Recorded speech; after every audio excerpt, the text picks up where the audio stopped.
मित्रांनो, पेरूची बाग लावली, त्याला ड्रिप पण करून घेतलं आहे. पण आता एक असा प्रश्न झाला आहे की पेरूच्या बागेमध्ये आंतरपीक कोणतं घ्यायचं. तर तुम्ही कोणतं पीक घेऊ शकता. मी घेतलं आहे हरभरा. तर आपण हरभरा हा टाकून पुढं घेतला आहे आणि त्याला कोळपं मारणार आहोत.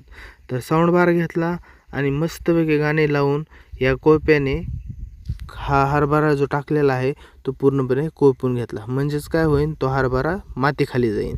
मग काय, तुम्हाला वरचं पण दाखवतो वरच्या तुकड्यात कोणतं पीक घेतलं आहे. तर ह्याच्यामध्ये आंतरपीक घेतलं आहे, कांद्याचं रोप टाकलं आहे यामध्ये. ते कांद्याचं रोप बघू शकता कसं काय. अरे उलटं झालं. हां, ओके. कांद्याचं रोप टाकलं आहे यामध्ये. आणि दुसरं म्हणजे आपण फक्त एकच सारा कांद्याचं रोप टाकलं आहे आणि बाकीचे जे सारे आहेत त्यामध्ये भुईमुग केला आहे. तुम्ही भुईमुग करू शकता किंवा कांद्याचं रोप करू शकता, हरभरा करू शकता. असे छोटे मोठे सर्व प्रकारचे तुम्ही कोणतेही आंतरपीक घेऊ शकता. Like and subscribe.